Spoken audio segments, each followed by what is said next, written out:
Ang ganang kanta. Parang di maban. Baka naririndi na kayo sa boses ko eh. Hindi, pinapaliwanag ko lang yung concept guys. Kung paano mo siya ma-memorize. Memorization.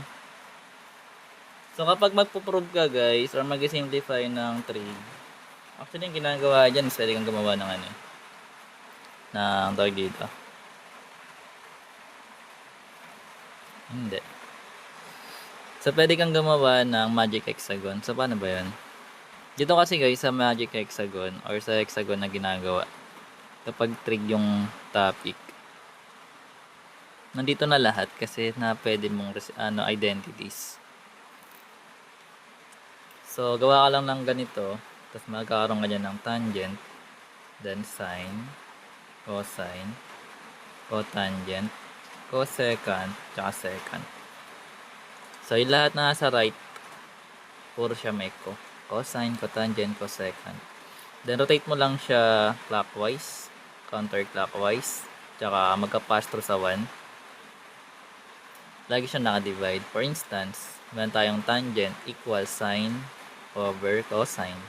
Pwede rin siyang tangent equals 1 over cotangent, then tangent equals secant over cosecant. So, ganun lang gagawin.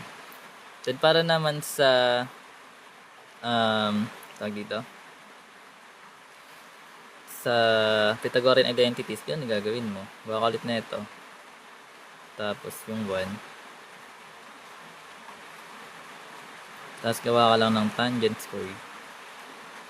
Tapos, sine squared. Tapos, cosine squared. Cotangent squared. Tapos, cosecant squared. Tapos, secant secant squared. Yan. So, halos parehas lang naman. Naka-squared lang. Pero ito yung kailangan natin dito, guys. Yung triangle na part. Dito. So, sa case naman nito, magkakaroon ka ng sine squared, then plus, kasi theta. Plus cosine squared. Ito mag-start pa ganun.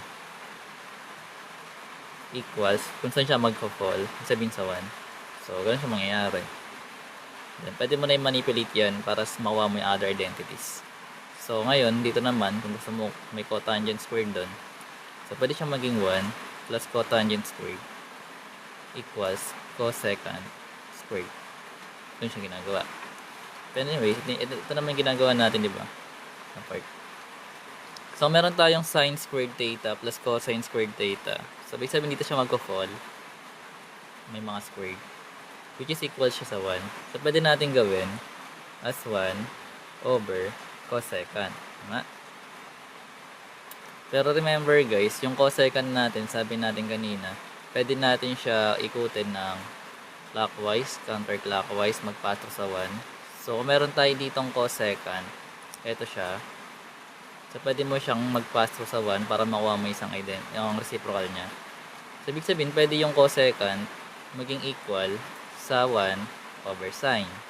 So, pag ginawa natin yung dito, magkakaroon tayo ng 1 over sine. So, ngayon,